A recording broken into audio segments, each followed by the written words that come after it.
Hello, ഇത് ഞങ്ങൾ last time നാട്ടിൽ നിന്ന് തിരിച്ച് സിംഗപ്പൂർ പോകുമ്പോൾ എടുത്തൊരു വീഡിയോ ആണ് കേട്ടോ. അങ്ങനെ ഇക്കാട് അവിടെ നിന്ന് ഞങ്ങൾ ഇറങ്ങി എൻ്റെ വീട്ടിൽ നിന്ന് പെട്ടിയെല്ലാം പാക്ക് ചെയ്തു. രാത്രി ഞങ്ങൾ ലുലു മോളൊക്കെ കഴിഞ്ഞ് എയർപോർട്ടിലേക്ക് പോയിക്കൊണ്ടിരിക്കുകയാണ്. അങ്ങനെ ഞങ്ങൾ ട്രിവാൻഡ്രം എയർപോർട്ടിലെത്തി.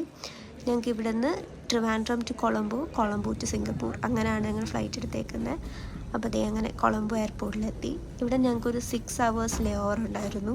അങ്ങനെ ഞങ്ങൾ അവിടെ എത്തി, ഫുഡ് കഴിച്ചു, പിന്നെ കുറച്ച് നേരം ഉറങ്ങി, റെസ്റ്റ് എടുത്തു. പിന്നെ അവിടേക്ക് എയർപോർട്ടൊക്കെ ഒന്ന് ചുറ്റി നടന്ന് കണ്ടിട്ട് ഞങ്ങളുടെ അവിടുത്തെ ഫ്ലൈറ്റ് കയറി. അതിന് ഫ്ലൈറ്റിൽ നിന്ന് നല്ല നല്ല ഫുഡായിരുന്നു കേട്ടോ. ഫുഡൊക്കെ കഴിച്ചു, പിന്നെ കുറച്ച് TV ഒക്കെ കണ്ടിട്ട് ഞാൻ നല്ല സുഖം ഉറക്കമായിരുന്നു. ഒരു 4 hours ഫ്ലൈയിങ് ടൈം ഉണ്ടായിരുന്നു. അങ്ങനെ അത് കഴിഞ്ഞ് ഞങ്ങൾ സിംഗപ്പൂർ എപ്പോൾ എത്തും എന്നാലോചിച്ച് ഇങ്ങനെ ഇരിക്കുന്ന ഒരു ഇരിപ്പാണിത്. അങ്ങനെ ഈ സ്ക്രീനിൽ ഇപ്പം എത്തും എന്ന് കാണുന്നത് നോക്കിയിരുന്നു. അതിന് ഞങ്ങൾ സിംഗപ്പൂർ എത്താറായി കേട്ടോ. കുറേ ഷിപ്പൊക്കെ താഴെ കാണുന്നില്ലേ. അങ്ങനെ ഞങ്ങൾ സിംഗപ്പൂർ എയർപോർട്ടിലെത്തി. പിന്നെ അവിടെ നിന്ന് എല്ലാം കാര്യങ്ങളൊക്കെ കഴിഞ്ഞ് ഞങ്ങളുടെ വീട്ടിലെത്തി. Back to home. കുറേ നല്ല ഓർമ്മകളും കുറേ സാധനങ്ങളുമായിട്ട് തിരിച്ച് വീട്ടിലെത്തി. ബൈ.